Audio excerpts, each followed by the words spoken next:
Perkenalkan, nama saya Alif Oki Fadilah dari kelas 3B Manajemen. Di sini saya akan membuat tutorial video statistika untuk memenuhi persyaratan UAS. Langsung aja kita langsung ke videonya. Materi yang pertama yang akan kita bahas adalah materi deskriptif. Cara pembuatannya yang pertama kita klik nama, lalu yang bawahnya kolomnya itu kita klik CK, jenis kelamin, lalu pekerjaan, dan gaji, yang terakhir adalah umur. Dan yang langkah berikutnya kita yang pergi ke tipe, yang nama itu kan masih numerik. Nah itu kita ganti ya guys ya, kita ganti ke string, lalu kita oke.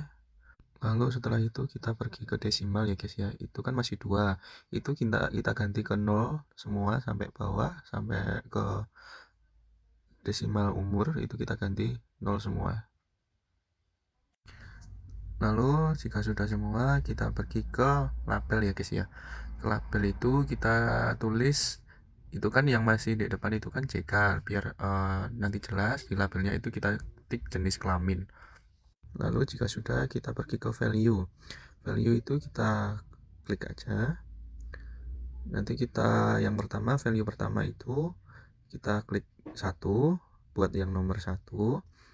Lalu yang labelnya kita tulis laki-laki. Lalu setelah itu kita end ya guys ya. Lalu yang kedua, value yang kedua kita label, kita klik perempuan. Lalu setelah itu kita end juga. Kemudian jika selesai kita klik OK ya guys ya. Lalu kita pergi ke pekerjaan seperti yang tadi, kita klik aja. Yang pertama, untuk value pertama yaitu labelnya diisi PNS, lalu kita end. Yang kedua yang labelnya kita isi petani, terus kita langsung end ya, dan seterusnya ya guys ya. Kita tulis sampai itu nanti pekerjaannya apa saja yang mau kita masukkan gitu ya. Ini buat contoh saja. Terus langsung yang keempat, ini mahasiswa, lalu kita end juga. Jika udah semua kita isi, lalu kemudian kita oke. Kemudian langkah selanjutnya, setelah kita ke variable view sudah selesai, kita masuk ke data view ya guys ya. Lalu di bagian nama ini kita klik saja, kita isi nama-nama ya guys ya. Contohnya seperti ini. Sampai ini contohnya saya akan membuat 10 kolom ya guys ya, 10 nama. Kemudian jika sudah selesai kita mengisi nama-nama, kita langsung masuk ke JK jenis kelamin. Jenis kelamin ini kita isi sesuai value yang kita buat tadi, 1 untuk laki-laki, yang kedua untuk perempuan. Ini contoh saja, di antara ini adalah laki-laki, kita isi 1 ya guys ya. Kita isi 1 itu untuk laki-laki, yang kedua itu untuk perempuan. Ini kita sesuaikan saja. Jika itu laki-laki kita klik isi nomor 1, yang jika perempuan kita ketik nomor 2. Lalu jika sudah kita isi semua jenis kelaminnya, lalu kita ke kolom pekerjaan. Kolom pekerjaan ini juga sama tadi pengisiannya, angka 1, 2, 3, dan 4. Ini contoh diantarakan menjadi PNS, jadi kita klik angka 1, dan itu seterusnya nanti sesuai pekerjaan masing-masing nama itu ya guys ya. Jadi kita sesuaikan saja itu pekerjaannya apa, kita klik angka yang kita masukkan di value tadi. Lalu jika sudah mengisi label pekerjaan, kita langsung ke label gaji. Label gaji ini kita isi nominal ya. Kita isi nominal yang ingin kita masukkan sesuai dengan gaji pekerjaan itu. Ini buat contoh saja, ini random. Nah, kita tulis nominal.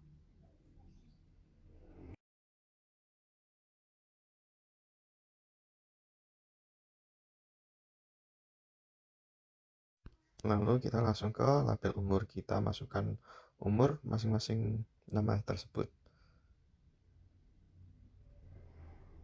Setelah semua data-data yang kita masukkan sudah lengkap semua, kita melakukan analisis deskriptif.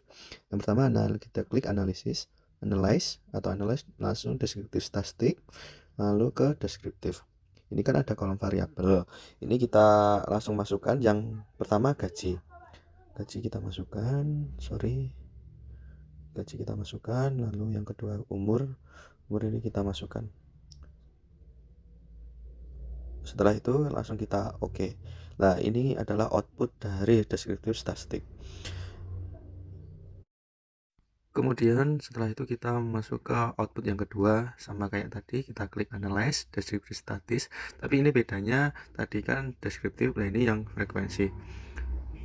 Lalu ini kan juga ada kolom variabel. Tadi kan kita kan mengisi yang gaji sama umur. Nah, ini kita ganti masukkan yang jenis kelamin sama yang pekerjaan.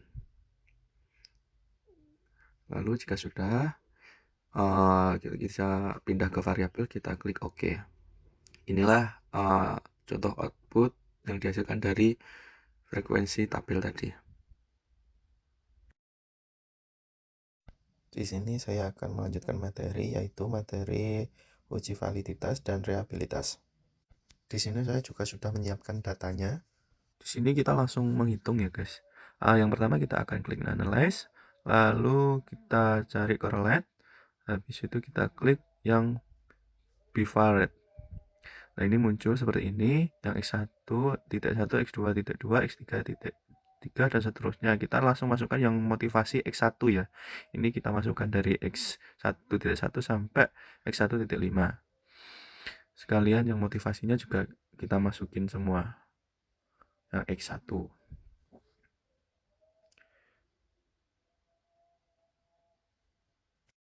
Lalu jika sudah kita masukin semua dari x1 itu, kita langsung klik OK. Dan inilah muncul dari output tersebut. Inilah contoh outputnya. Dan selanjutnya yang akan kita lakukan adalah sama kayak seperti tadi, kita klik analyze, lalu dari correlate, lalu bivariate. Dan tadi kan yang kita isikan yang motivasi x1, dan sekarang kita isi yang x2.2 dan seterusnya, itu nanti sampai y ya guys ya. Jadi caranya sama yang kita lakukan seperti tadi. Jadi bisa kalian praktekin langsung. Itu nanti kita masukkan ke variabel itu yang x1, x2, dan y. Seperti itu ya. Nanti munculnya output seperti ini. Dan kita langsung masuk langkah yang kedua, yaitu mencari R tabel. Yaitu langsung kita klik analyze, lalu kita cari correlate. Habis itu kita klik yang bivariate. Nah, ini kita langsung, tadi kan kita sudah masukin semua, kan itu langsung kita klik paste saja. Nanti muncul seperti ini. Nah, ini yang x1.5 itu yang depannya itu kita tambahin ketik white. Lalu jika sudah, kita langsung klik run. Maka nanti akan muncul output seperti ini ya. Inilah adalah outputnya. Dan langsung aja kita langsung masuk langkah yang selanjutnya, kita klik analyze, lalu kita cari yang scale, habis itu kita langsung klik yang reliability analyze, kita klik. Nah, ini kan muncul seperti ini, dan ini yang akan kita masukkan x1.1 sampai motivasi x1. Ini kita masukkan ke kolom item. Ini kita langsung masukin x1.1, x1.2, dan x1.3 sampai motivasi x1 itu. Kita masukkan. Oke, sudah. Lalu langkah selanjutnya kita klik statistik. Nah, di sini kita akan mencentang yang scale if item delete. Lalu kita continue. Habis itu kita oke. Nah, di sini output yang muncul yang kita langkah-langkah tadi, ini outputnya dari set total statistik. Ini outputnya. Dan caranya menghitung x2.1 sampai y tadi juga sama hitungnya ya. Kita klik analyze, lalu kita cari scale, lalu reliability analyze, sama kayak seperti tadi. Ini kan yang dimasukkan x1.1 sampai motivasi x1. Nah, yang kalau kalian mau cari x2.1 yang inovasi itu, kalian tinggal masukkan ke item tadi, langsung statistik, terus lalu dicentang seperti tadi, langsung klik OK. Kemudian kita langsung masuk ke bab 4 yang pembahasan terakhir, uji reliabilitas. Pertama-tama kita langsung klik analyze, lalu kita cari scale reliability analyze. Setelah itu muncul seperti ini. Ini kan yang masuk item kan x1.1 sampai motivasi x1 sorry. Lalu nanti kalau jika kalian mau menghitung yang X2.1 sampai Y itu nanti kalian masukin satu-satu, nggak langsung semua ya. Ini kalian masukin satu-satu, lalu kalau sudah kita klik OK. Nah, nanti akan muncul output seperti ini. Ini adalah output yang dihasilkan. Lalu ini adalah langkah yang terakhir, materi terakhir, yaitu regresi linear. Di sini kita memakai data yang sama, yaitu kita klik analyze, lalu regression kita langsung klik yang yang linear, yang linear. Di sini kita masukkan yang dependent itu yang Y, kinerja kita masukin, lalu yang independent kita masukin yang X1 dan X2, motivasi sama inovasi kita masukkan. Lalu kita klik yang statistik. Nah, di sini kita akan mencentang yang correlate and diagnostics dan Durbin-Watson. Lalu kita continue.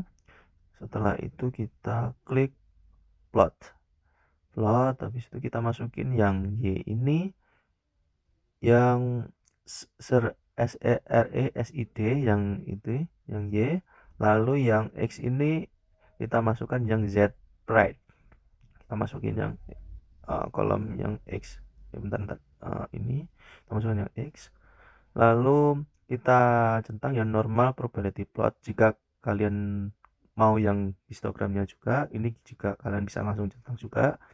Lalu kalau sudah kita klik continue, lalu kita oke. Nah, ini muncul output seperti ini dari yang histogram tadi sampai yang histogram tadi. Inilah muncul sampai diagram-diagramnya juga di sini muncul semua. Nah, ini ada yang histogram dependent, ada juga dependent variable. Lalu ini sudah regression standard. Ini sudah langkah yang terakhir. Dan sekian tutorial dari saya. Jika ada salah, saya mohon maaf. Terima kasih. Wassalamualaikum warahmatullahi wabarakatuh.